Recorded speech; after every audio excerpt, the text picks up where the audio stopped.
interrupted. You getting that? Oh, that's for one. Yeah, I know. Okay, thank you. Okay.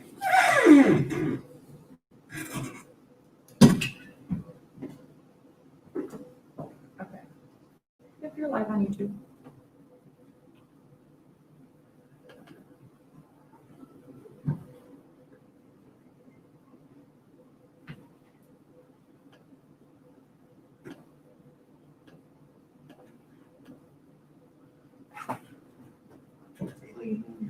Why don't we do this if it's agreeable? If you can continue to try to get Mike on. I believe Chris just went out to get him on the phone. Okay. So if it's agreeable, people, we'll go ahead and start. And Mike will be joining us. You have a quorum? Yes, we do. So Suzanne, can you hear? I can hear. What I can't see is who's actually in the chambers for the, I'm gonna tell you. all I see is Aileen and Brittany. There we go. Do you want me to move back so you can see me and give the picture a little class? I just need to know who's attending at the chambers. I think I have everyone. Yeah, all of the committee are here except Mike Didio, who's in process of joining us virtually, and Chris Petras has been excused. Yes, I got Chris Petrus excused. I just don't know who else is in the room for legislators. Trish is here. Charlie Ripley's here. Okay. Committee members. Legislators who are not on the committee who are present are Lane Daly, Ben Vitale, Hans Petcher, Brian Foley, and you know what, Aileen's here. And also joining us in person is the sheriff, and the guest, Kelly King. And how about, is Trish there? Trish is here. Hi, Suzanne. Yep. Okay. You got it? Are we good? Just whose number is 315-706-3709?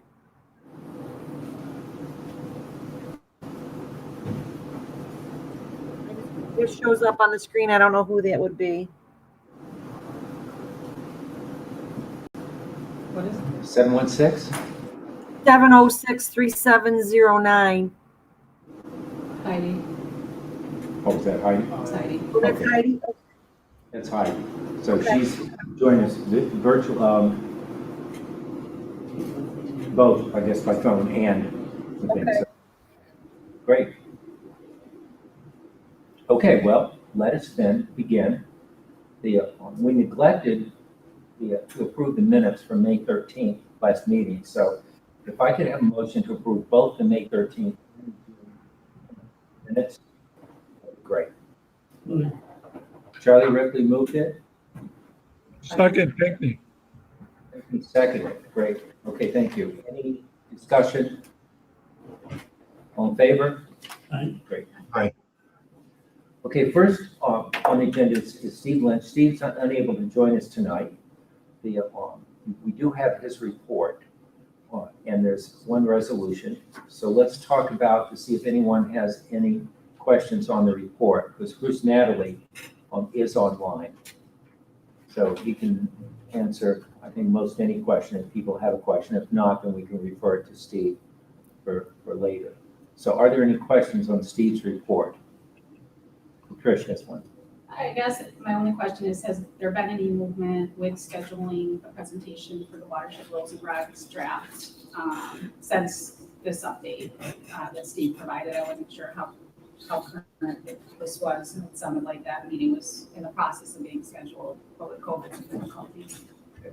Bruce, do you know the answer to that? Keith, I couldn't hear Trish's question. Her question was, is there an update on the scheduling of the Watershed Rules and Regulations discussion for the city of Auburn and the town of Wasco? Or is that just still in process? I think it's still in process. I believe recently I heard that there was some discussion with the city and the town about picking a date for a joint meeting. So I don't think it's been done yet. Great. And I'll follow up. I'll follow up with Steve to make sure, but I'm confident Bruce is right. Okay, great. Any other questions on the report? Okay.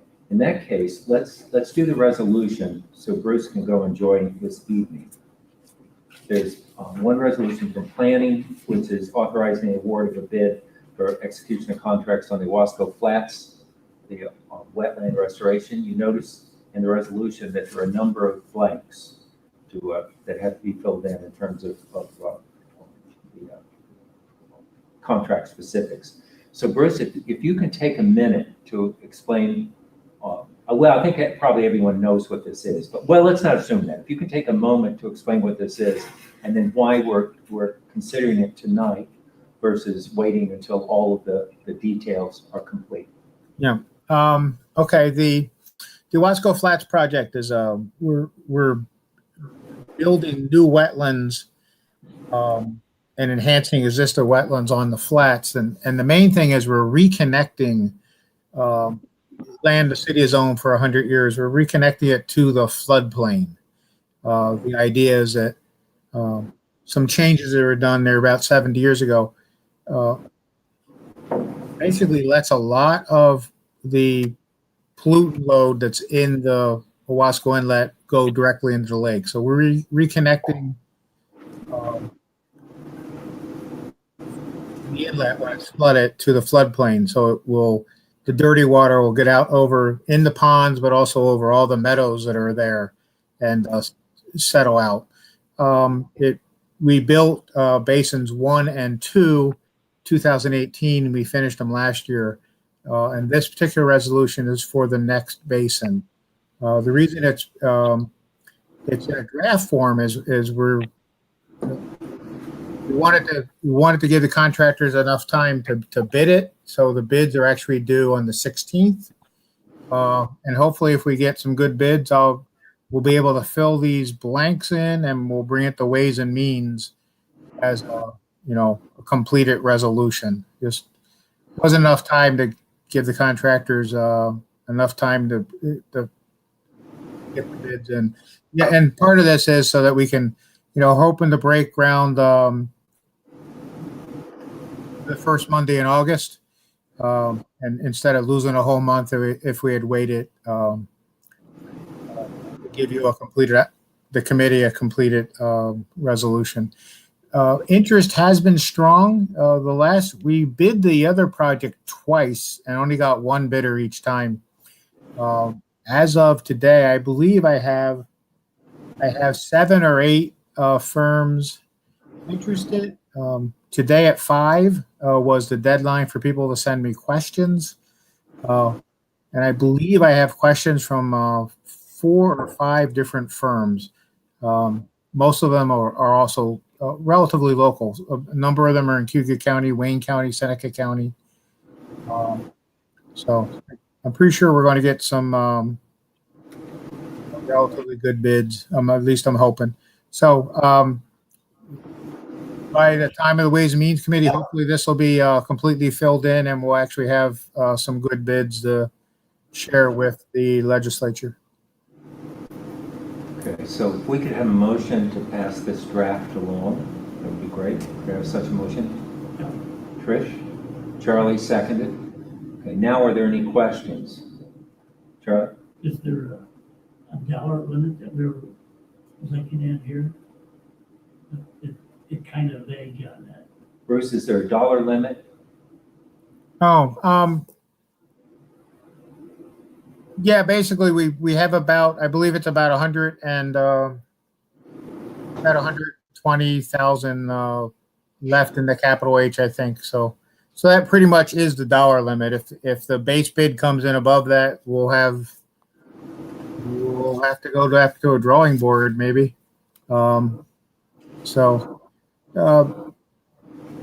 It's the amount we have is very close to the engineer's estimate. So if we get a good, strong bidding field, I think we'll be able to, Should those numbers be right in the resolution when we add that? Yeah, the cost? Yeah, well, no, not the cost, but the remaining grant funds. No, we're talking about doing that in the future, but right now, no, doesn't have to be. It's good information to have, because and maybe everyone will want to know. Yeah, and so I can put that in either a cover memo or something. But yeah, the idea is and part of the reason we broke it down into a base bid plus 3 alternates was, hopefully we're hoping the base bid and 1 or 2 of the alternates will be able to do all that work with the available funds. But we wanted to break it into smaller pieces just to make sure we got some of the work done. Yeah, great. Okay, good, thank you. Elaine has a question? This is just a curious question. Does he have any sense of why there's so much more interest now than there was before? Is it work? I mean. Yeah. Yes. Yeah. I'm hoping everybody can hear me. Yeah. When we bid it in 2017, the project included building the access road through what is a skunk cabbage marsh. So pretty soft, unstable conditions. So that kept a lot of people from bidding. But now that the road's actually there, the actual project's more just like digging and shaping ponds and hills, and then grading it and seeding it. So it's pretty much just straight, fairly fancy earthwork now that most landscape contractors can do. Great, thank you. Trish, you had a question? Yeah, what is the length of time for the construction phase of this, Bruce? And at the end of that, and you mentioned there were 2 other basins constructed previously. With this one, will that complete the reconnection of the flats to the inlet, or will there be further work needed in the flats in the future? Yeah, this completes this project. I think there will be other opportunities in the future. We're already working a little bit with the Nature Conservancy. Obtained about 87 acres a little further up the flats from us, and hopefully we'll be working on a design committee for ideas on how to reconnect that one. So there's a lot more parcels. I think this will finish it for this parcel as far as the work, but there are a lot more parcels on both sides. If as we get more, this is built partially as a demonstration. People see it. Hopefully it functions really well and people can go out and see it. I've probably shared photos of some of the committee members, but we should probably maybe send a picture of the first 2 basins to everybody, because it's pretty impressive how it looks. But this will complete the work on this parcel, but there will be other parcels I think we can duplicate this kind of work on and remove more sediment from getting in the lake. Since completing the first 2 basins, we did have a high water event May 1st of this year. And my estimate is we caught probably about 60 tons of sediment in basins 1 and 2. And that means 60 tons less went into the lake that day. Great. Okay, thank you. And the timeline? Yeah, we're hoping to break ground. The first Monday would be August 3rd. And we're giving we'd like the contractor to be substantially completed by November 15th. Great, thank you. Okay, any other questions? Are we ready to vote? Any questions? So, all in favor? Aye. Any opposed? Okay, all in favor, great. Thank you, Bruce. Thank you for giving up your evening here. So, you may stay with us if you wish, but we won't have any more questions of you. So if you have a life, please go live it. Okay, very good. Thank you. So is Karen, are you on the call? Tourism? Yes, yes, I am. Okay. Hello, So everybody. do you have any words of wisdom for us? First, I apologize for not sending in my report timely this month. It just slipped past me. We've been continuing to cooperate with our lodging industry, who is going under a lot of turmoil, especially lately with the the quarantining of the states that are traveling in. So we've been providing them support with a lot of questions and trying to sort some of those things out, as well as working on their vision of marketing. What kind of outreach can we do, since we are, this wonderful word we're all using, going through unprecedented times and what we can and can't do, and whom do we want to come visit to our area. So we've incorporated the lodging industry in a lot of those decisions so that they can be vested in the way we're moving forward. Occupancy has not begun to rise yet. We're still reporting at 23% occupancy, which normally this time of the year we have approximately 55. That's what we had last year. So it's been very difficult for our partners. And an 18.39 RevPAR. The RevPAR is the revenue per available room. So this kind of shows the financial difficulty that the lodging industry is suffering. Our office is currently under the shared work plan with the New York State Unemployment Shared Work Plan offer. So we're working in the 30-day work week, and that's the staff in our office. And that's an effort to keep our budget a little friendlier in order so we can do a little more of the work that we've been tasked to do. The Sweet Tree Trail, which is a trail that we launch every year, was supposed to have launched back in April, and we just launched it last week, which means that most of our partners are open, operational, and able to receive visitors.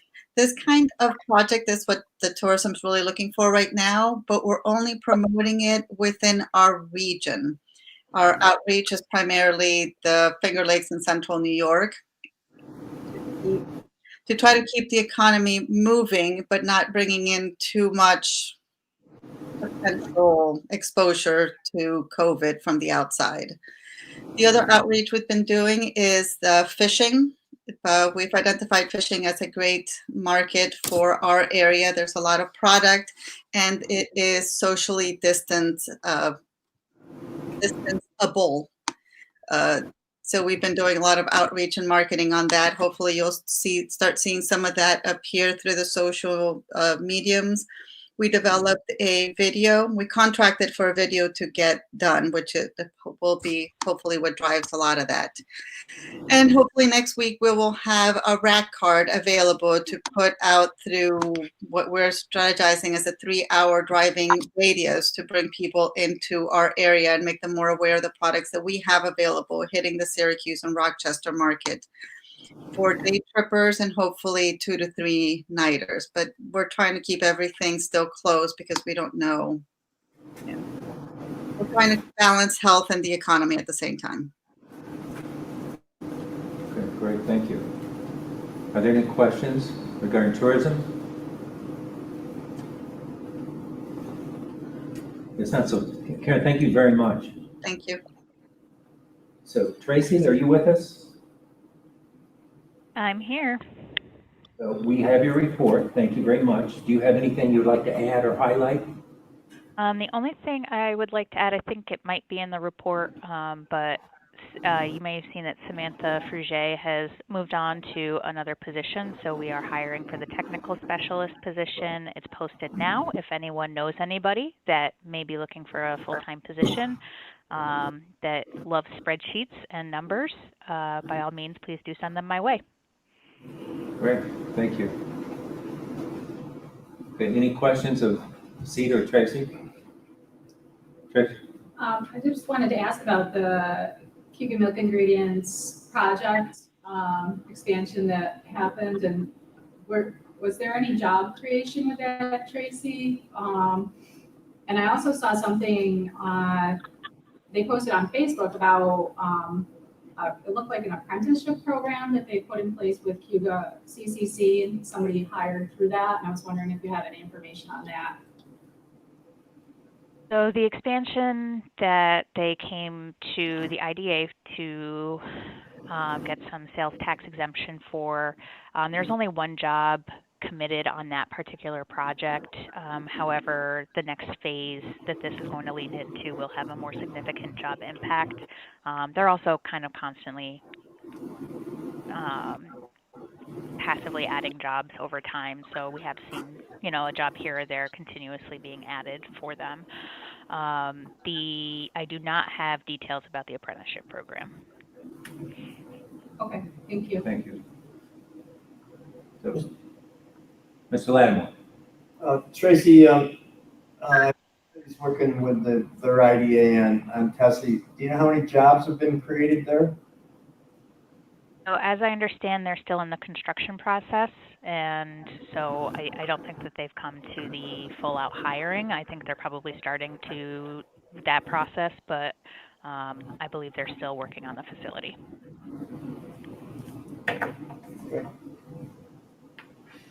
Any other questions? Okay, hearing none. Or wait, did you have none? No. So, Nina, thank you very much, Tracy. Doug, Yep. sure. So, water and soil and water. All right, yep, I'm here. Good evening, everybody. Good evening. We have your report. Thank you very much. And do you have anything you'd like to highlight or add to it? Yeah, the one thing I'd like to add is we have started our weed harvesting program for the summer. We started on a Wasco lake. We're a little concerned this year. It's really shallow, so some of you guys may start to hear some complaints coming through. The lake is about over a foot, maybe a foot and a quarter lower than usual this time of year. This morning it was 712.3 instead of 713.6.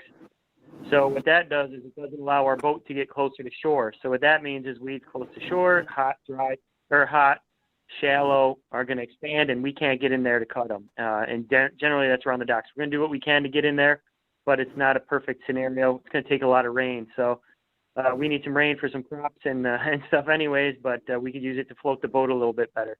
But we are on Wasco. We're going to head down the west side, then cut over to Burtis, come back up north, and then move everything to the south. So to put it in perspective, normally we launch by the kayak sailboat launch over on the Fleming side. We couldn't even get into that spot. So we had to move our operations onto Deauville. So thanks to the parks and Doug for working with us.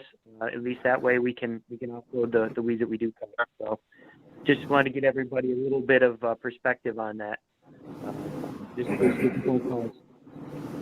But it's busy. We're staying busy implementing projects, so things are go, go, go.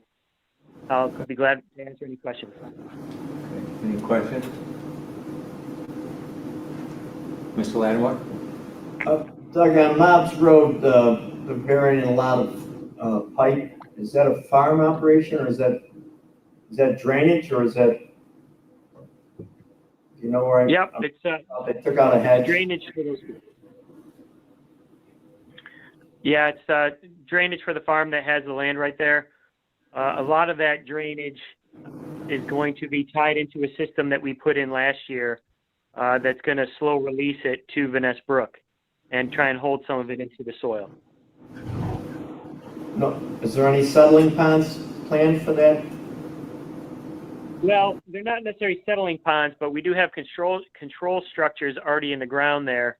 And last year when we did the project out there, we actually created a 20-plus foot wide riparian floodplain area. So when the Vanessa Brook comes up, it goes into that.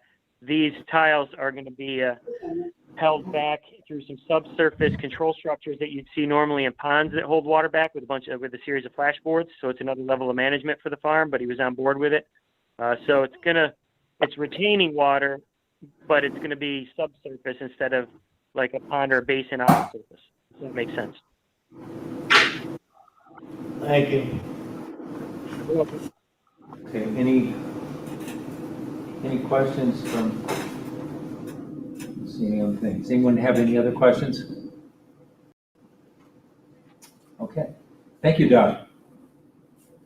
I thank you, everybody. Yes. Dan Welch, Cooperative Extension, are you on?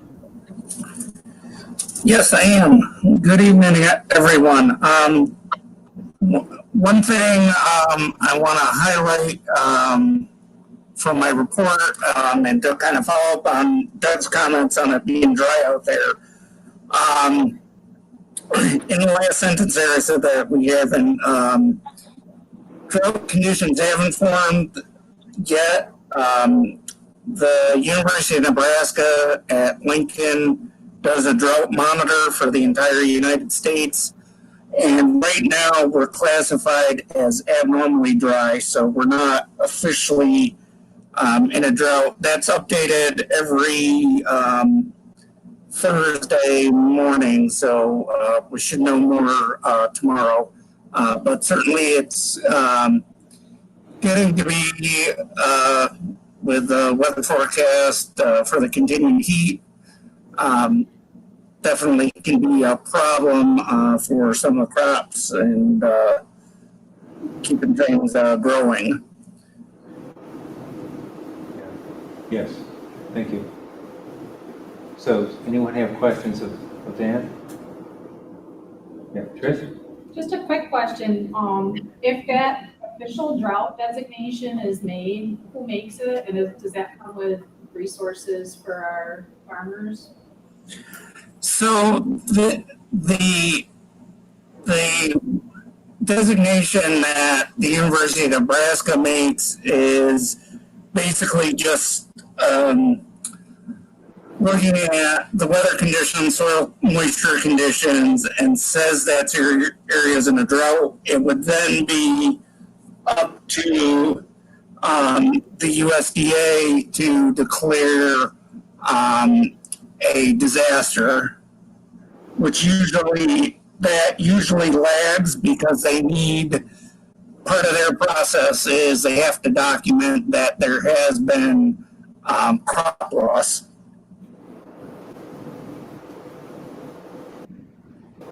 Okay. Mr. Lattimore? The heat normally affects the production on the milk cows. Have we noticed any drop in production? Not specifically from the heat. It's probably dropped somewhat, but most of the farms right now are actually trying to reduce their production because of the drop in the milk price earlier in the spring. A lot of the dairy cooperatives and processors put in incentives for the farmers to actually cut back on production.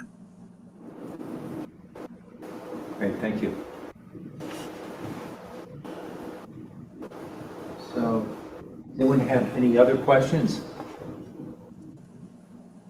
Great. Dan, thank you very much.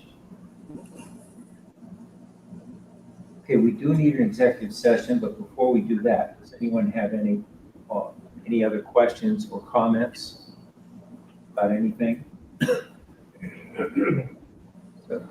So if I could have a motion to go into executive session for the purpose of discussing employment history of a particular person. Motion. Mr. Ripley moved. Second. Mr. Burr seconded. So, all in favor? Now, we do need to leave this room, unfortunately, because of this stream. So if we can adjourn to caucus room 1, and I think Ms. Clarimer will need about, 5 minutes or so to set up. So if people want to take a couple-minute break, get a drink, go to the restroom, feel free to do so. And several members from Judicial and Public Safety are on. They can sit right where they are. We'll be back for that meeting on the same. Yep. Yeah, we're going to ask all the legislators to join us, of course, and Lisa Whipple, I think, and you're free, Chris. They get stressed out. And this is the right time for the depression system. I expect.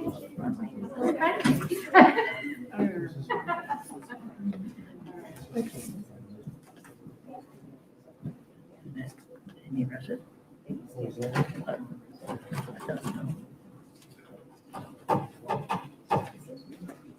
So we're gonna lose some cows, some youngins. Yeah. A herd's It's gonna gonna, happen. herd's gonna be stressed. Yeah.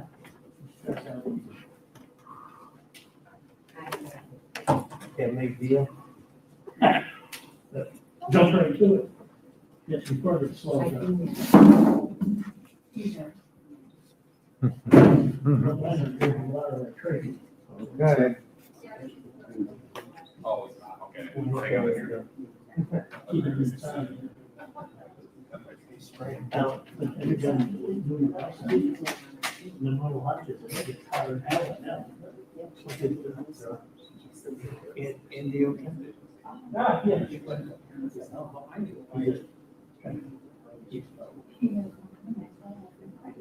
In national news.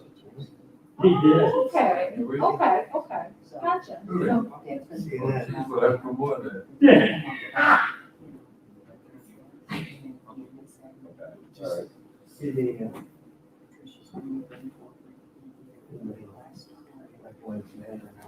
Oh, Jesus. Oh, Yeah.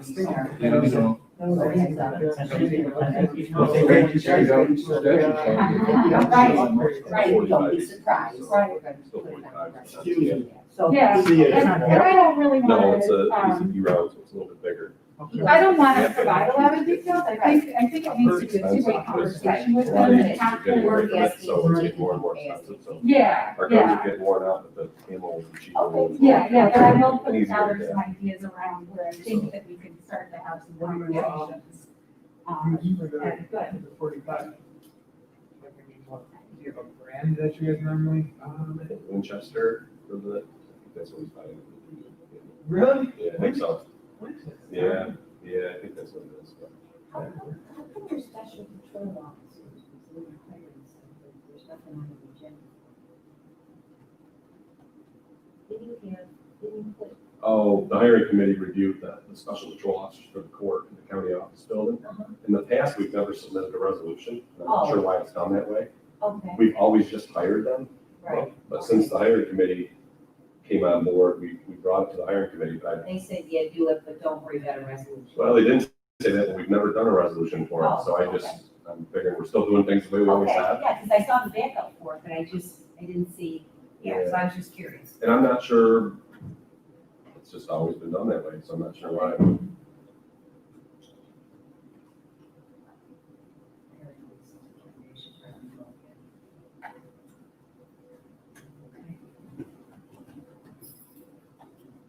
Sorry, your letter. Oh, thank you. Yeah. Thank you, appreciate it. Anything. Tough time for our community, just trying to help them kind of things. Yeah. Thank you.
How you doing, Chris? Good, how are you? Good. Where'd Brittany go?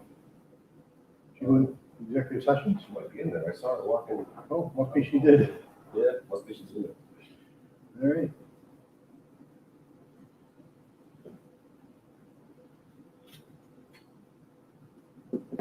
Keeping up with all the craziness. Hmm? Keeping up with all the craziness. No. No, I'm not. Oh, just a question of which balls you want to let crash on the floor, you know? Hey, Mike.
So live streaming get shut off when you do something like this.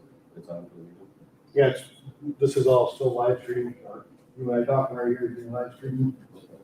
Yeah.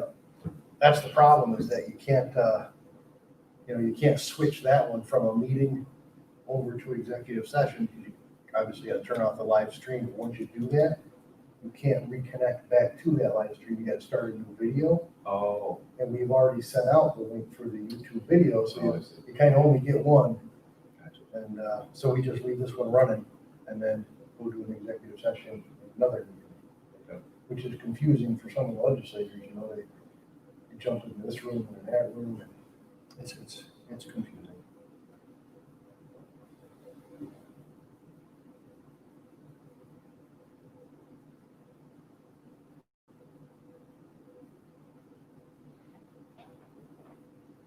I suppose we could mute the microphone in here,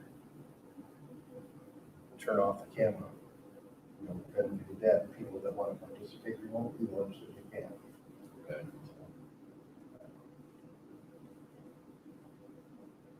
Yeah, saw Steve over the weekend. So you bumped into it. Yeah. Probably not the most appropriate thing in the world to do, but it was hot and good day for a birthday party. Yeah, kids had a good time. It was unusual. We had birthday parties on the whole floor, but it's always swim for an hour, then get out and run around, go out in the woods and stuff. This was 4 hours. Most kids did not get out. They swam hard for his son come over too. And he said he was great. He said by the time they got home, he said they wouldn't let him take a nap. Pick him up at 5. No nap. He said he'd break back on a regular sleep schedule. He No was kidding. exhausted. That's good. So, Wore them out. yep. So, no, it was really wonderful. That's good. And then you could tell that they were also happy just to be around other people their own age, you know, they missed that. And I guess you don't realize it until you see them all together again. And they were all lit right up.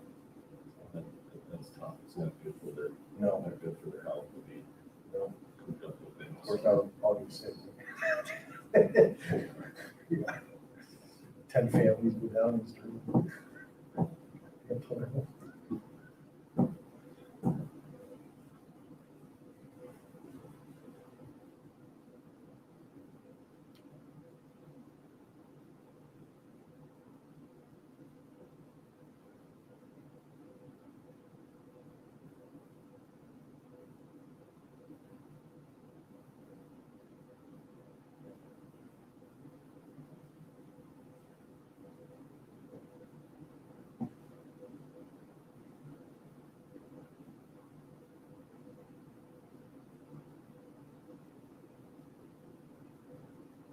You probably can't tell how many people are viewing the meeting, can you? If I look on YouTube, I can. Oh, you can?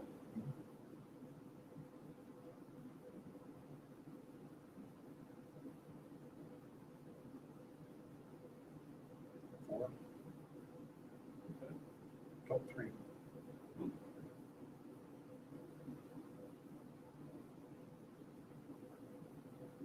It's a separate link for the additional public safety meeting? Nope. Same one? Yep, so that's great. And one of them, most of the time is Mary, a citizen. She watches that one. And the other two, you never know. I suspect county employees. It's actually unfortunate that more people aren't paying attention. They just don't listen to controversy today. Right. And really, if you want to see county government, the committees are the place to watch, not the meeting. That's so formal and, out comes resolution, bundle, vote, done. Committee really where the department heads speak and discussion, good stuff. The meat and potatoes. Yep.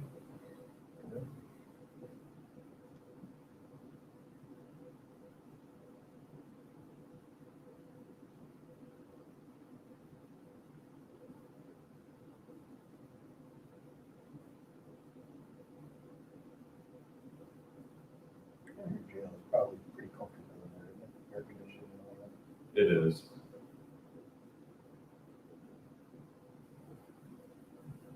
You got a guy not working? Yes. Struggling. We've got 13 sentenced inmates, and the court's not moving anybody. We're not getting any inmates, and we're losing. We have a couple guys on the recruit because out of those 13, we have to fill some kitchen spots. Sure. We can't.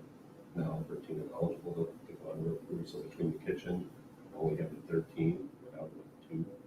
Wow. So I had hoped earlier when this kicked off that it would help like Emerson Park with more mowing and do some of the things when people are getting furloughed, but the courts just really aren't cases, they're not moving, so we're not going to be doing a lot this summer with the inmate recruit. Right. It's unfortunate. Yep. But I had told the legislature months ago that we'll get doing more work for Emerson Park and some of the county areas where we're going to need that extra help with the furloughs and everything, but we don't have the people to do it, the inmates to do it. We certainly can't send unsentenced inmates out there.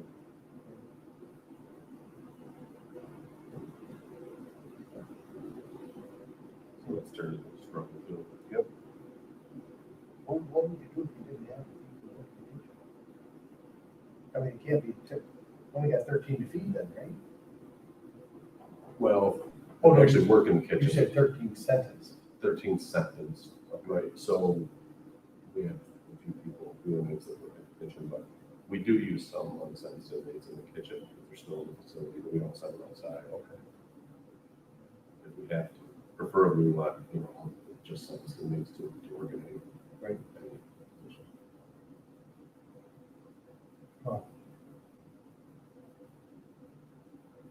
deliver meals to the different areas of the jail, things like that. Clean the jail. Clean all the time now. With the COVID issues. Go around a few times a day and clean door handles. Because it just seems like everything we do is turned into a challenge with us, like every aspect of everything. Right. 2020, a tough year.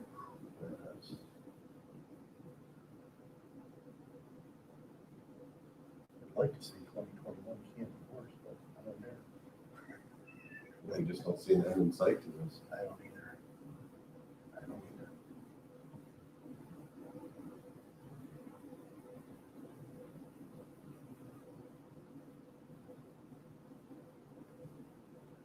I miss all the parades and all that kind of stuff too. Yeah. It's the fun stuff for me, and all the fun stuff I get to do is gone. Right. All summer events and different things you do.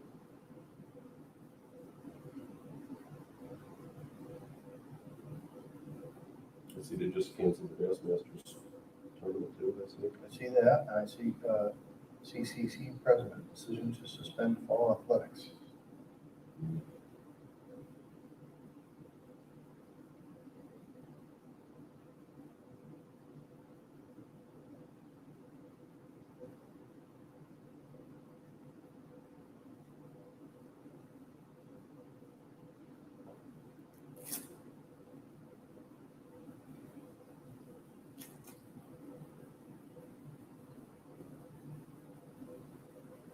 How many years did you serve on the legislature? I think almost 8. Did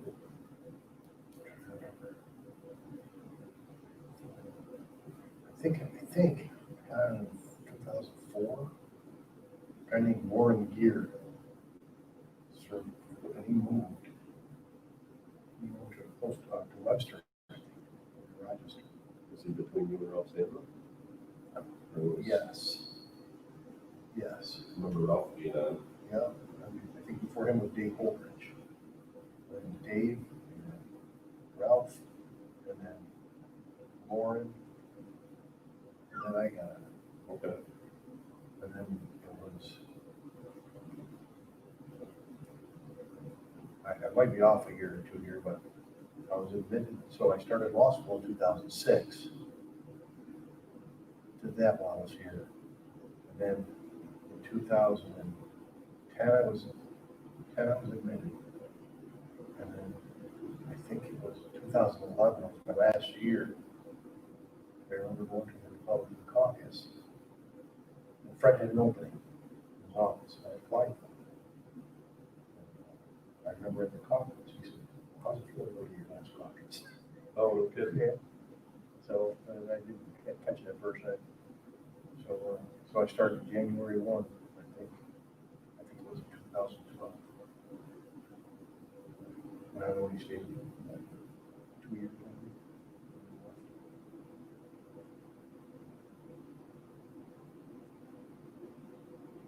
There's still Tim was on, Paul was on. I don't know about Mike, maybe.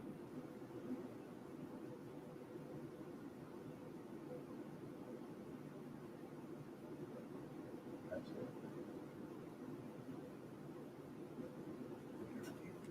Yeah, obviously Tucker wasn't replacement. I can still remember a lot of when I first came out of here for a few things. Charles David, Herb Marshall, Ray Lockwood, Paul Dudley. Mike Lopnick. Yeah. Of all those people, Russ was when I didn't. Okay. I thought you were going back in there. No. Have you kicked out? Not for that. I don't even know what to do with this now. What is it, her resume? Yeah. Here you go. Did you file it? Here you go. It's a first of Brian perhaps. Jeez, paper? I was like, oh my. It's like, yeah, I feel it. Sturdy. You see that we're live streaming too?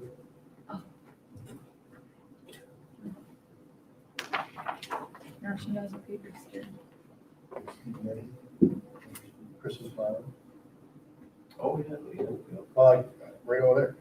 I'm in that one. George, Linda Murphy, Dave Axton. Yep. Mike Chapman. Can't tell who else. Fran Mitchell. Next did grand jury up here too, I remember. Come up with grand jury and testifying. Yeah. That's when the DA was over here. Yep.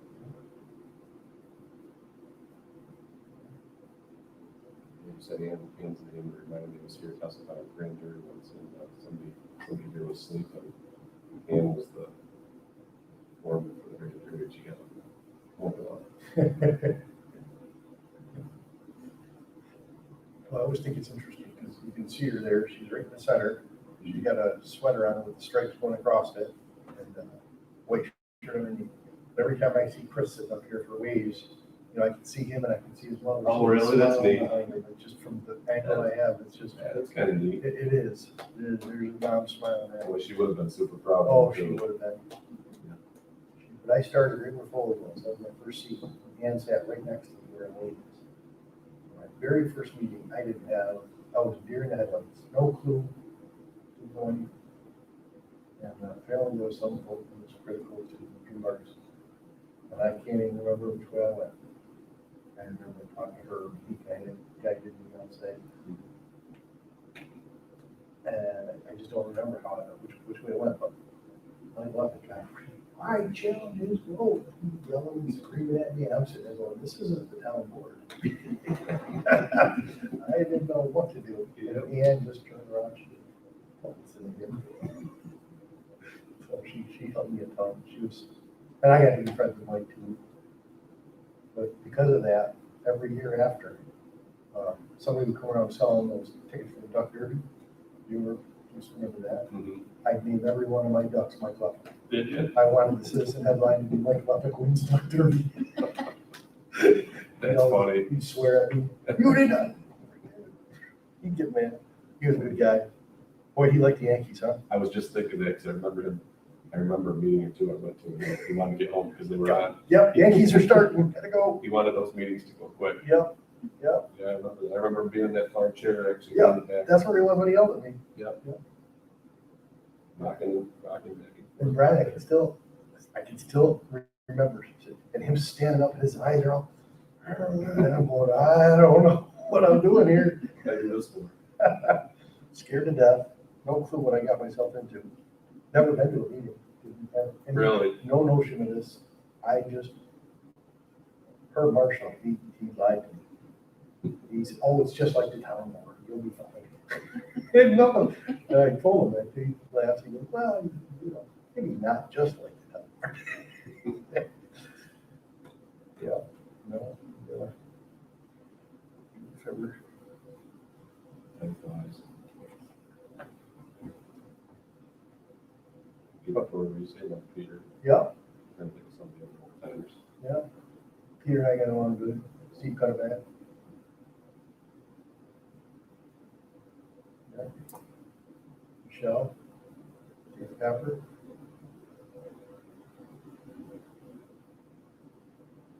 Yeah, well, Who's Michelle? Timmy's sister. Oh, yes. I forgot about that. Yep. She's here. They're good love student. I forgot about her name. Hard worker.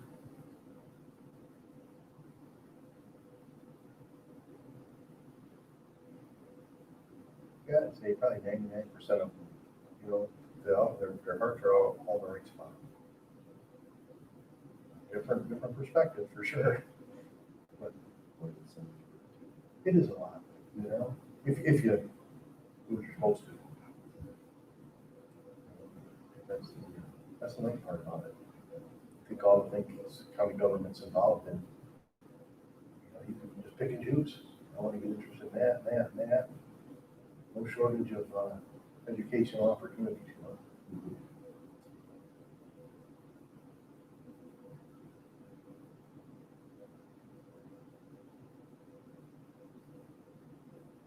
I go on Sunday. After this, are you crazy? Maybe you're long retired, you know, maybe you'll be, yeah.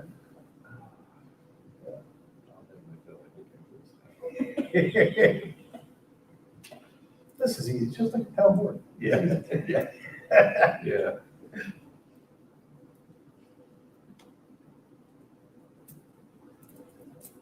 We can probably know Dorothy Watts. Yeah, I know Dorothy. She's the one that got me started on this whole thing. Yeah, I know Dorothy. Yeah. I haven't seen her in a year and a half. Yep. She's longer than that. I haven't seen her since I ran. Okay. Yeah. She used to live just down the road. Yeah, she lived in Cayuga, I think. She used to be sick. Yeah, she's very active. She still is. Politics. Yeah. I was just graduating with your oldest son. My brother, who's 19 months younger than I am, he graduated with the next daughter. My sister, 2 and 3 years younger, she graduated with the next daughter. Oh, wow. They had one more daughter that was younger than all of them. Yeah, we all kind of grew up together. It was her and Ray Sam. Two of them kind of convinced me, Ray then set me up with her. I never really knew Ray. He had represented some defendants that I kind of deal with them and kind of know who he was, but never really know. He was county attorney for a long time. Good match for me. How I got to know him.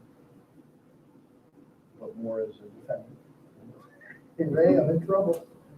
Yeah, he represented a lot of people that they had Up north especially. But he would always be the same. Well, you got a problem, huh? Yeah. I'll tell you what, you got a Phillips head screwdriver? Yeah. Got a hammer? Yeah. Well, come on over and tell me what you got. Bring those things with you. And the paneling, I remember the paneling in his house was just wood paneling. I always wanted stuff hung on the walls, hangars, bolt steering wheels on. That beach really, my arms would be aching. I was going down 370 about, 72 miles an hour. Put you right to work. Yeah. Never charged me, but always made me. I had to earn it somehow. As I get older, I noticed a lot of my other friends be over there, whacking his bow, all these different things. Got all his work done that He way. did. Yeah, always with a cocktail too. Yep. He's a good guy. Yeah, he was just kind of getting done when I came back. So hopefully a little bit, but he was just kind of getting his career. Yeah, yeah. I think he was IDA for a little while. Him and Rick Galvano were co-counsel for the IDA, and then that was the last thing he did here, I think. But that was, after he was county attorney, I think Tom Stopira came. Okay.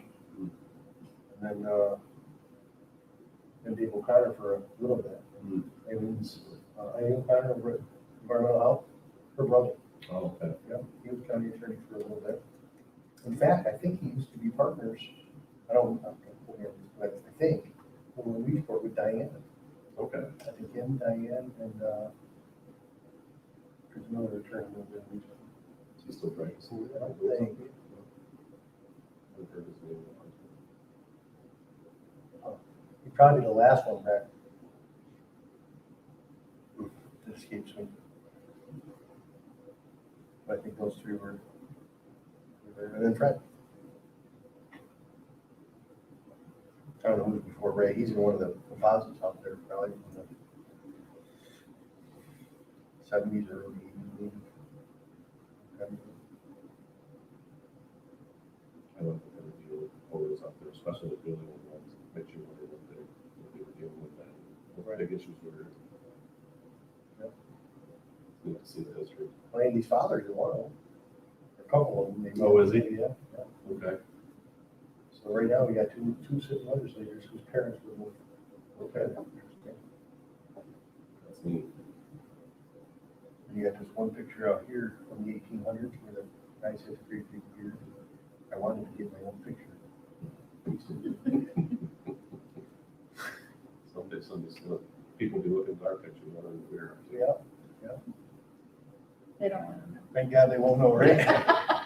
And they'll still have these same chairs and Right. the paneling here another 100 years from now. Yep, it'll look the same, that same 1940s clock. Yep, it'll all be the same. Yep. So outdated. These chairs crack me up. I'd love to know when they. Well, there's four different ones. It's like, why? Right, all different colors, mix and match. Now, I know they used to smoke in here. I have two, now that I looked at those chairs, I have two of those in my office. Do you really? The two far, out of the five back there. Oh, dark blue. Yep. Oh, you upgrade, going into the county. Sneak them in here and grab a couple different ones. There you Make go. something better. Right? Better not take the ones in the middle. I'll do those there. So no.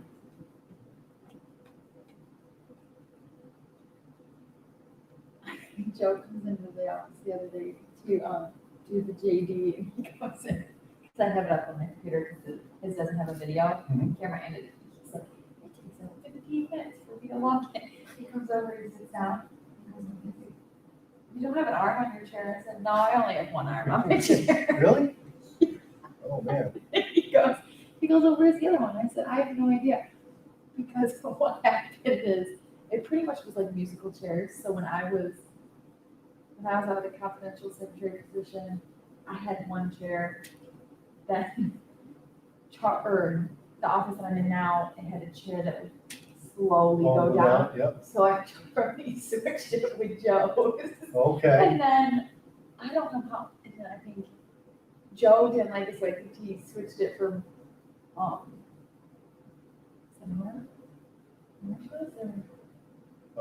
the other office is the one that we're Charlie is kind of now. Yep. And it just kept, everybody kept changing because no one would want the one slowly saying. Right.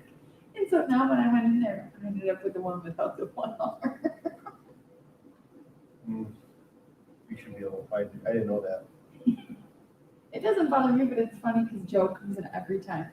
And then. You're right.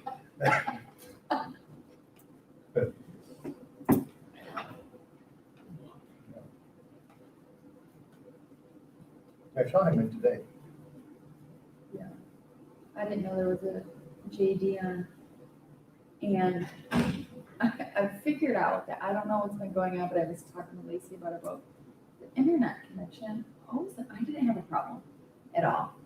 And then Lacey comes in yesterday, because I was here yesterday, and she goes, are you having internet problems with your laptop? And I was like, no, it's working fine.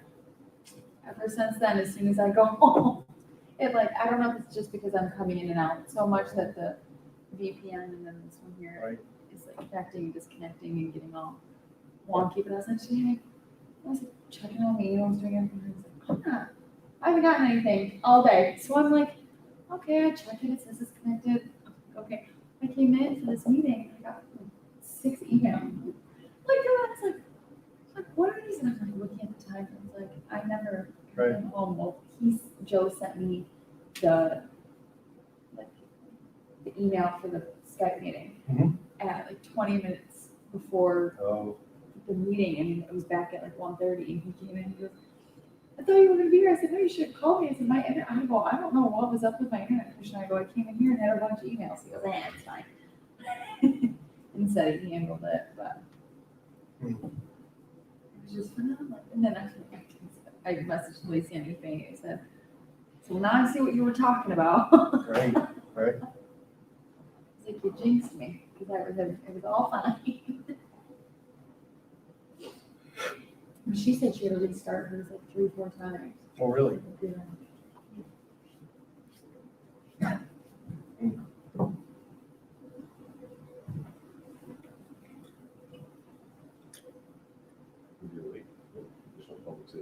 I think so. We'll be here for a while.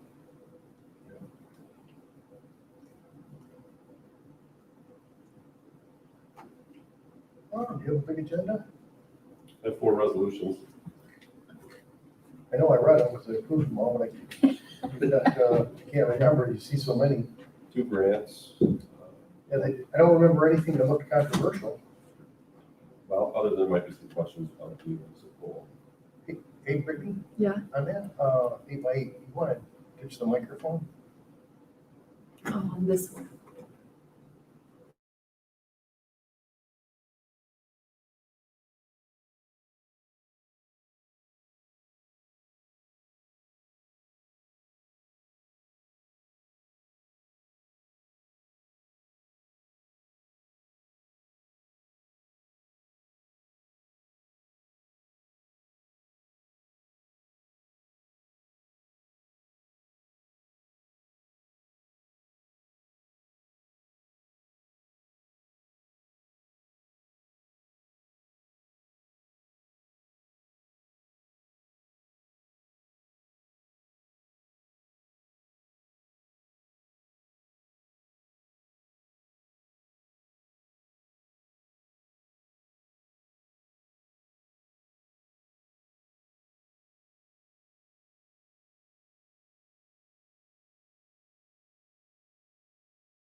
in executive session come out. Okay. That was made by Mr. Foley and seconded by, who seconded the motion?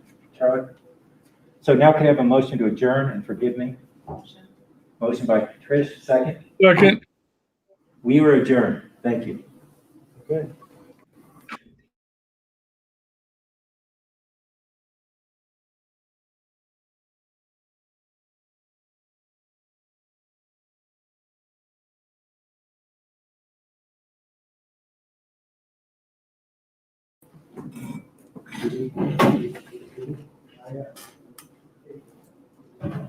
Somebody told me about this story last time. Oh, who's this? That's mine. Oh, it's yours. Oh. It's all your candy. You think that for? Oh, really?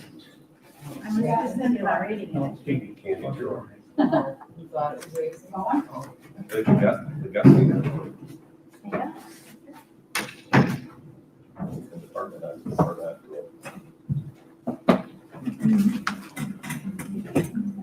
You can start whenever you're ready. Just all put it out.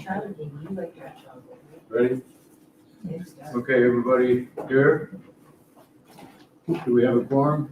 Can you put it on that other view for just a minute? Which other? The Oh, the Brady title bunch. deal? Yeah, Heidi, Tucker.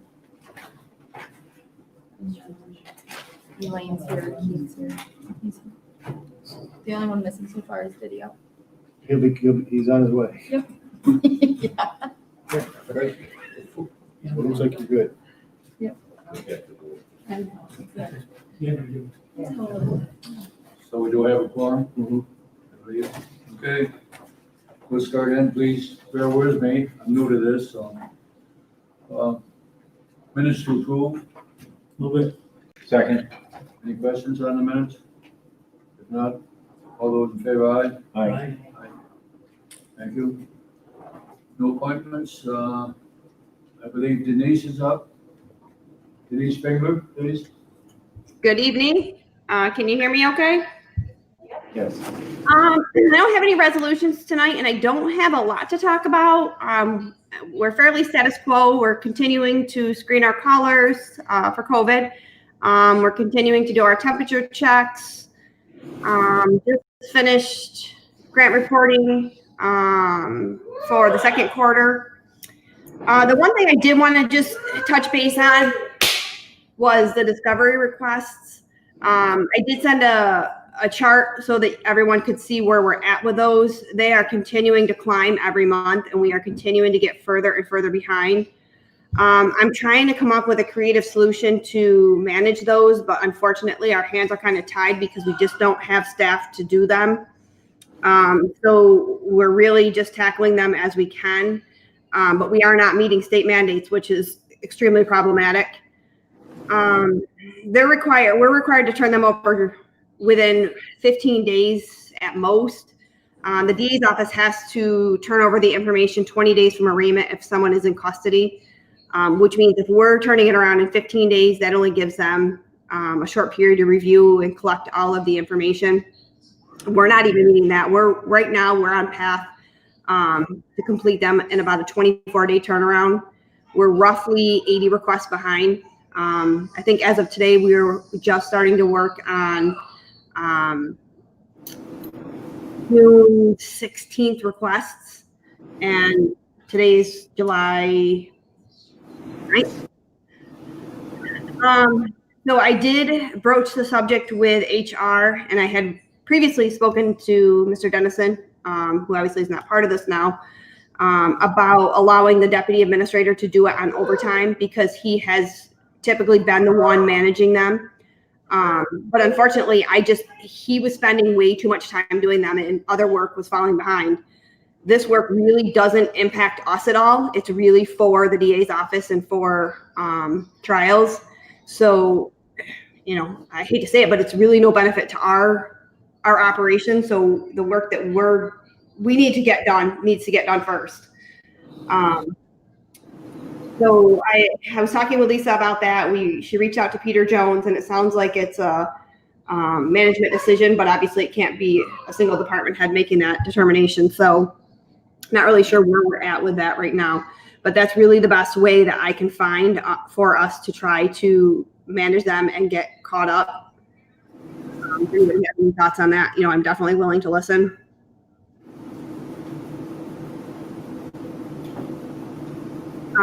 And then just in regards to new trainees, we did some interviews. We just got the new list finally from the test in January. So we're going to do some more interviews tomorrow and next Tuesday. By the end of next week, we should make a decision. And then we'll start training, hopefully the end of August. Any questions from anybody for Denise? I just have a question on this. Denise, what I was unclear about is, I knew the discovery requirements changed, so it's 35 days if you're not in custody and 20, and that was for the district attorney. I didn't know, and did you just say that there's some 911 timeframe that's been established to, you have only 15 days to turn them over to the district attorney? Or is that a mandate given to 911 centers? So the DA's office has 20 days, which means they have to collect all of the information from the agencies, including us. If we don't turn that over in a timely fashion, they can't process it in a timely fashion.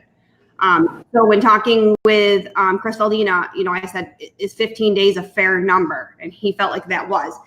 The mandate's 20 for them. So we've got to get that information turned over so they can go through everything, review the recordings, review all of the information, and then process it and send it on. If we don't get it in a timely fashion, they can't send it on in a timely fashion. But if the client is not incarcerated, it's 35 days, so then you have more time on those particular cases? And I didn't know what your 23 days behind was. Is that from the time you got the request? I was just confused. Yep, that's exactly what it is. So we get the request, and right now we're working on requests from June 15th, so that we're roughly 24 days behind right now. But it is true, there's a 20-day requirement and a 35-day requirement. That's correct. Yep. Okay.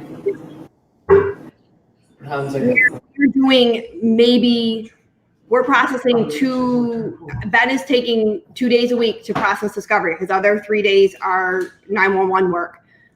He did roughly, I think, 7 today. And I think we had 6 or 7 more come in. So we can't even keep up with them. They're coming in as we're doing them. It's all falling to him. Pretty much, yeah. I've offered it to supervisors as overtime. Unfortunately, we are short staffed, so there's already a lot of overtime on the floor. So at the risk of not burning them out, they're really not doing a lot of for discovery. And then obviously I do what I can. When you bring your other 911 staff on, will that be any relief at all, or? Not really, because they're dispatchers. So the relief will be that there won't be so much overtime on the floor. Denise, whenever somebody from the public asks for, let's say, an accident report, there's a fee for that? Is there any way we could charge a fee for this information that we have to gather and give to attorneys or the DA? And secondarily, we've had a couple fires, and the dispatching of the different departments, is that our call, or is that the call of the local fire departments? We do all of that dispatching. So a couple separate issues there. In regards to charging a fee, I don't think we can charge a fee because we're providing it to the DA's office, which is another county agency. They're required by state to have this information and provide it to the attorneys. So it's a state mandate. I don't think they can charge for it. In regards to just, a citizen requesting something, they can't. All those FOIL requests go through the county attorney's office and typically are denied. Okay, and so for mutual aid, do we make the call, or does the fire chiefs make the call? We do all that dispatching. That's all done in-house at the 911 center. Okay. Any other questions for Denise? Anybody? If not, anybody want to do anything about overtime or discuss it any further? Possible overtime? No? Send the bill to go. Okay. Thank you, Denise. Thank you. Okay, is Lloyd present? Yes, I'm on. Can you hear me? Yes. You did not get my report. I was out of town last week. I apologize for that. We are now, the courts have gone to phase 4, which means that all of our attorneys are now in person out at the public safety building for the cap arraignments. I think you'll see in the sheriff's report the increase in the number of arraignments that we're having at his facility. They are now being all done in person. The judge is in person as well as the attorney. In phase 4, the attorneys are also now appearing in Auburn City Court in person. It's a little uncomfortable because, the social distancing is very difficult when you're representing a client who's standing right next to you and you don't know where that client's been or, it's just very uncomfortable for the attorneys, but we're doing one case at a time before the judge. Town and village courts are also starting to open up. I know many of the courts have already had their docket in which they have 1 to 2 attorneys in the courtroom at a time. So things are starting to open up, and the virtual worked very well, but unfortunately, the judicial district does not want us to continue with those, and they'd rather have us in person. So very uncomfortable for the attorneys, but we're dealing with it. If there's any other questions or concerns, I'm available. Anybody? I guess not. Thank you. Thank you. Okay, Dr. Adam Duckett is not present. We'll move on then. John Budelman. John? Muted. Yes, I'm here. I apologize. I don't know if my report got out. I saw it as a draft and I was trying to find something to put on it, and I guess it didn't go, and it still hasn't gone because I didn't get it out. We're very busy down here at the DA's office. We have a grand jury coming back tomorrow for the first time. We have had many, as Lloyd told you, in-person court appearances, both in county court as well as city court. As Lloyd also talked, the cap court has been very busy. They basically were forcing all of the arraignments that would normally go around the county through the cap, but they've been busy. They have a plan where they schedule hearings within 72 hours, 3 days, despite us having 120 or 144 hours over weekend and holiday to do the hearings. So we've been scrambling, trying to get anything done within 3 days to do a hearing or even decide if we should do a hearing because we don't have the paperwork. I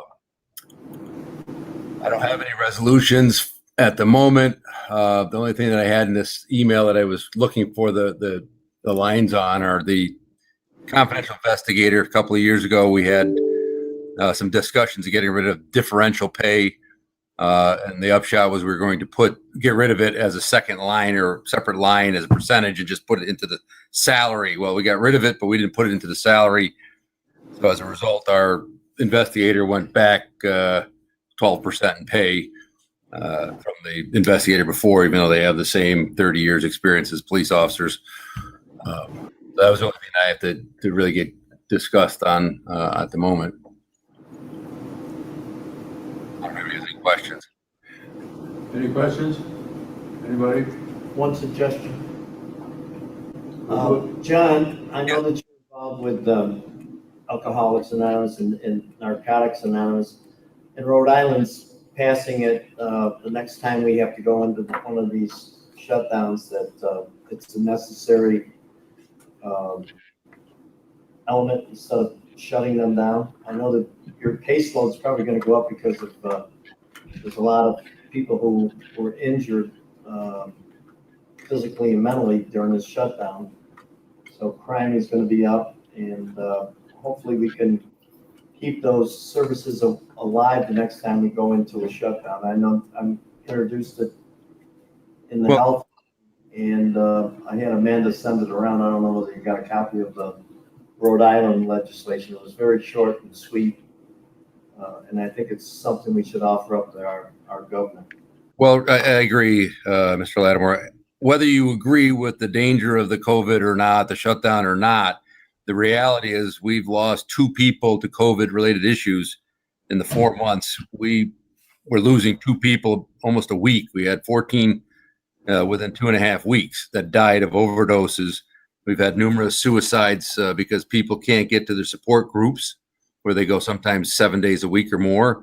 They can't see their counselors in person and talk and have human contact and do other things. So we've seen an awful lot of overdose deaths as a result of this. And whether it increases caseload or decreases caseload, those are people, they're somebody's daughter, their brother, husband, wife. And it's just terrible getting called out. And I'm sure the sheriff can talk about it, but going to these death scenes and trying to, console somebody, they were doing so well. They were back on track. They'd been through treatment. They were, looking for work, and then this, and then you're here. So yeah, I would absolutely agree that if there's ever another shutdown, that we definitely need to make some sort of arrangements for those people, because the risk of the COVID killing them is far less than the risk of them slipping and overdosing on fentanyl or heroin or any of the other substances that they're dying from. Thank you. Thank you. John, I just had a question. How are you doing with filling your ADA positions? Any luck? We've had a number of people apply. We've interviewed several of them, albeit by telephone because of the virus. But we have not yet filled positions. We had a brief time we were able to borrow Miss Massey, who did an excellent job as a special ADA, working on the discovery on a murder case where we had 180 hours or something of recorded interviews to go through and redact private information out of and so on. So she was doing a great job there. We had hoped to try to work, we had an intern or extern or whatever you want to call it now, someone who was working her last semester law school here for free, that I was hoping to get into a law clerk, and then once admitted to the bar, hopefully into an ADA to do the discovery, because she'd been working on discovery here and was familiar with the rules and the way it worked. But since the shutdown, that person has sort of become difficult to track down and or get things from. So that plan to do that, and we still haven't resolved the one of the ADA positions. So I'm leery of filling everything until we have that resolved.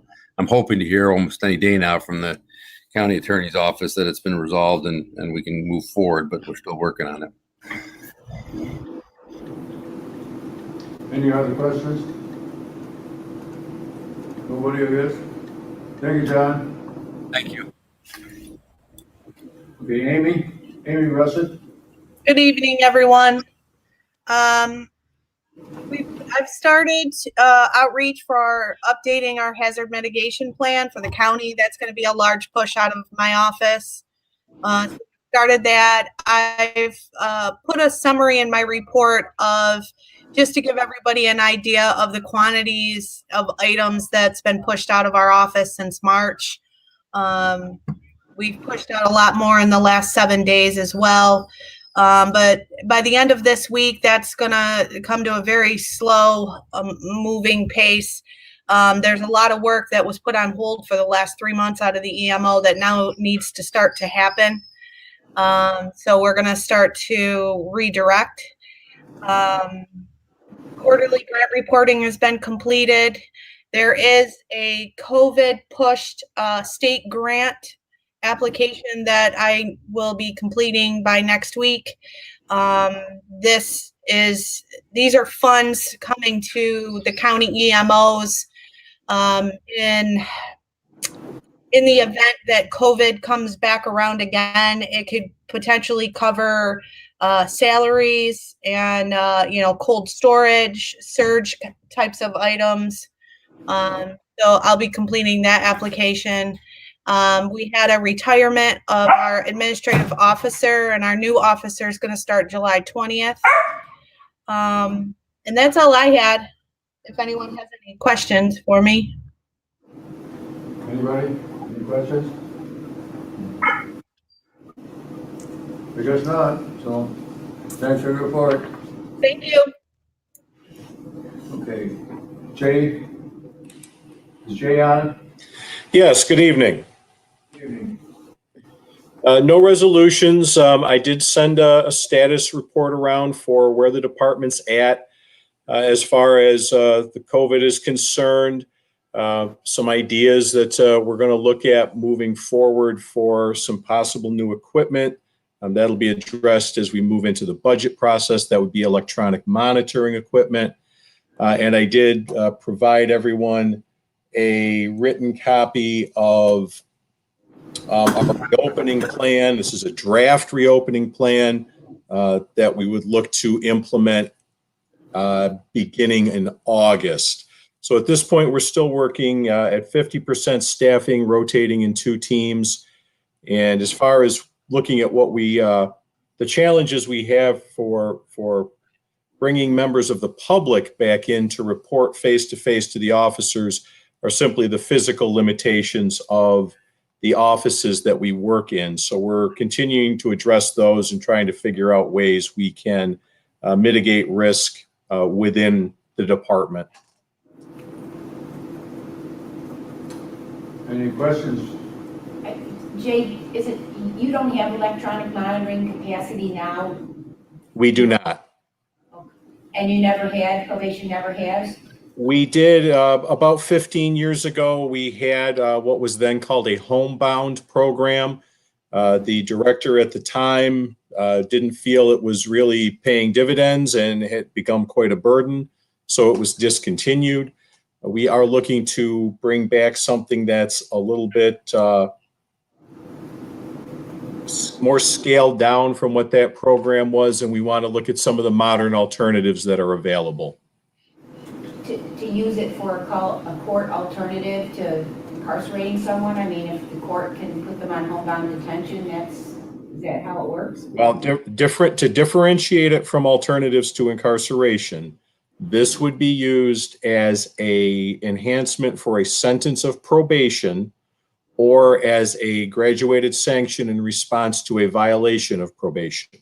So we would anticipate using this for very specific offenders, multiple time DWI offenders, domestic violence offenders, sex offenders, who are just being sentenced to probation or have violated the terms of an existing probation sentence. Okay, thank you.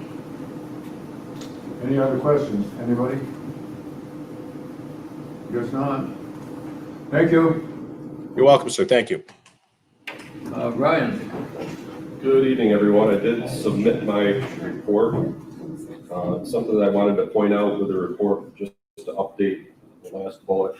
We continue to see an increase in the number of inmates in our jail. It seems like things in the court system are not moving very quickly. They're kind of locked down. So our numbers are slowly climbing. This morning we had 154 inmates in the facility. So we do still have 54 federal wardens there. The federal detention facilities have not been taking anybody, so our numbers have been climbing there too. But obviously we're receiving the board and revenue there. That's a good thing. But our unsentenced inmate count continues to climb and isn't being reduced as fast as I'd like to see that. But hopefully once the courts get working to move forward with, now that they're in phase 4, I think things might start moving. Hopefully that our unsentenced inmate population starts to go down. But that continues to climb. I've mentioned in previous meetings where we are down currently 7 positions that we're not asking to fill at this point. We're trying to stretch that out just as long as we can. But once things, the courts get moving again, and we're doing a lot more transports and that type of thing, I might have the body to try to replace some of those positions, but we're going to try to leave those open as long as possible. The unsentenced inmate, I thought there would be less because of bail reform, but. Well, right now we're seeing the increase, I think, just due to the fact that the cases are not moving through the court system as quickly, so there's kind of a backlog, so they're backing up. So What is that number? How many are unsentenced? I actually have the exact number today for you. Great, thanks. Somewhere here. Today, our unsentenced count is at 85. You have 154 out of what is your capacity? We actually have a 214 bed facility. We certainly can't house that many. Once we start to get about to 185, we need the ability to move inmates around. So we get to 185, it starts to get tricky. But we're at 154 today. So then they're only, let's see, so 90, 93, no, 54 federal, 85 the unsentenced. So they're only 154, whatever that number is, the somewhere around 10 or 14 sentenced inmates. We have 13 sentenced inmates and 2 inmates that are in on civil hold, so they'll pay child support or those types of things. We do have 13 sentenced inmates, and that number's quite low compared to what it usually is. So yeah, exactly. But again, that's due to the fact the courts Court haven't been in session sentencing anybody, so that number is very low. Is that why you figure that someone will be sentenced to this 85 and then be in there? And Some probably will be, and I'm sure once the courts get up and running. But I think ultimately we're going to see this number, our overall population is going to decrease. that's why you're holding off and not pulling the trigger on bringing staff back yet too quickly. Well, and right now, things aren't really moving, so we're not doing a lot of transport, so our transport teams are able to man the facility. We've been fortunate, knock on wood, that we haven't had a lot of hospital stays where we've had inmates admitted to the hospital. We have to have two officers be with them at all times. That can really make things challenging for us, but with COVID, we haven't been transporting federal inmates back and forth to court or to facilities. We've been doing some Skype work in-house. So it's helped us get by with the staffing levels that we have. But I'm concerned that once things open up and we start moving inmates, especially the transports, that it's going to be difficult to cover everything that we need to cover with the current staff that we have. But again, I'm going to try to hold off asking for additional staff just as long as we can possibly do that. We've talked in the past about what your pod sizes are, and if there's a possibility or an opportunity to close one of the pods if the population increases. Does that have any effect on the amount of required workers that you would need? Mandate close the pod? So the State Commission of Corrections sets our minimum staffing level, which right now is at 95. And that was done a number of years ago, but that's based on the size of the facility and the number of areas that you have. So it doesn't necessarily have anything to do with the number of inmates in your facility currently, but how many inmates you could potentially have. So if we want to look to ever adjust that, we would have to ask for a new staffing analysis, and it likely would not change unless we were to close an area of the jail. And we would not be able to utilize that area of the jail anymore if we did that. One of the things that would be different this time if we did a new staffing analysis is the fact that we have cap court there. We've not added any staff to bring in the cap court and the pre-arraignment detainees and do the arraignments there. So the Commission of Correction would look at that and determine, how many additional staff potentially should be covering that. And we've been doing it with the staff that we have. We didn't come back and ask for any additional staff. So that would affect our staffing analysis too. I'm actually concerned that if we did say we shut one pod down and ask for a new staffing analysis, we could potentially see our mandatory minimum go up due to the fact that we've added cat court and we're doing those arraignments there. So I don't know exactly where that would go, but to answer your question, we would have to close areas of the jail to realize any reduction in the number of staff members that we would be required to have. Any other questions, anybody? I have a question. Any concerns of late with COVID and any of these? Knock on wood, we're still doing all the screening of inmates, and we do We have set up one of our pods as an isolation pod, so any incoming inmates will spend 2 weeks in that isolation pod regardless of their situation. They start there. So we put everybody in isolation for 2 weeks and then move them out in the general population. But we're doing all of the screening when they come as well. I know that we've had a problem this week with docs. They've been testing everyone who's over 55. We had somebody transferred from Ulster County to Cayuga Correction, and they tested positive during the transfer. So I was able to get to the Dr. Levin's up there now, changing the strategy for that. But that's going to put a lot of people at risk. So I had several complaints out of Cayuga Correction facility. So I didn't know if you were, the chief sound like isolating and. We are, and actually we got some guidance from state docs. We have some state ready inmates, about 10, that are ready to go back to state docs. Taking any inmates for quite some time, but they're preparing to do that, and they're requiring that we test any inmate that's ready to come back. And we have to have them tested 2 weeks prior to them going to a state facility. So going to the state docs facility, they're requiring us to make sure that they're passing a COVID screen if they don't have it. Are they tested in facility? We are testing them. Our nurses are testing them. We've worked with the health test kits, and we're taking care of that for us. But our nurses can actually administer the test. And you could do that for any symptomatic inmate as well? Sure. But fortunately, again, knock on wood, we haven't had that concern at this point. But we have made provisions if we do have that situation to be able to isolate somebody and certainly hopefully keep that from spreading through the facility. Good. Any other questions? Anybody? If you get 4 resolutions. Just a quick one, with your navigation on the waterways and stuff, what is the size of that effort? Like, are we on every lake in the county right now, or? We do have a boat on Cayuga Lake, a boat on Wasco Lake, and a boat on Lake Ontario docked that we have access to should we need to get out there for any type of emergency.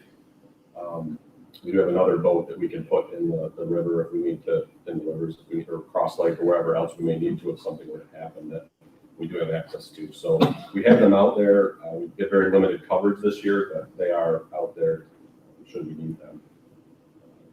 You might have recalled seeing the fatal boating accident that occurred on Cayuga Lake here a while back.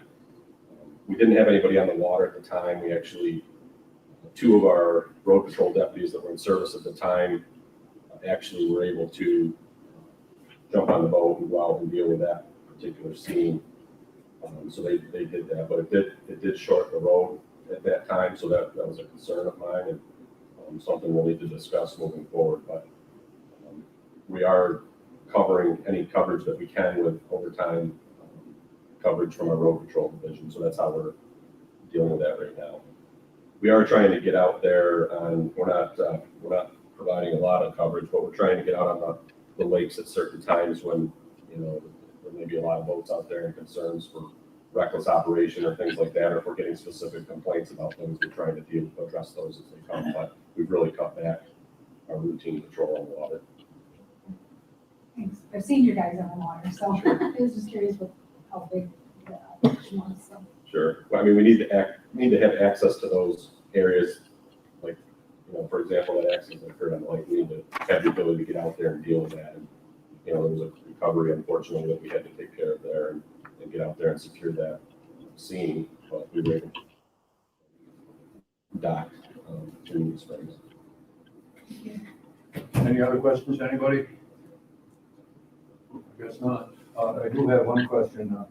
We talked earlier, and you were saying there's quite a disparity between what the state pays us for inmates and what the feds pay us? The state does set the rate for any state-ready inmates that are ready to go to a state correctional facility, and they don't take them within 10 days, then we are able to bill them per day. I believe it's $37 for the time that we have them, but it's considerably less than we bill for the federal importance. But that's set again, that's set by the state. That's just their rate. Could you maybe next time give us figures on what our actual costs are per inmate, roughly? Sure, I can do that. Okay. I guess we're going on to resolutions. Sheriff? sure you want to go through those. Well, if there are any questions, hang on. I guess I got my things out of order here. Anyhow, look, we have, how many resolutions? 4? Okay, does anyone want to separate any of the resolutions? If not, motion to, as one, as a bundle? I'll so move. Bundle. Second? Any further questions? Otherwise? Yes or no? Hey, yes. Yes. Okay. I guess we'll go ahead and, that's it, isn't it? All those in favor? Aye. Aye. Okay, I guess we're all done. Thank you. Aye. Thank you. Have a lucky day. Good job. Adjourn? We have a motion to adjourn? Yes. Yeah, Charlie moved. It's Keith, I'll second. One other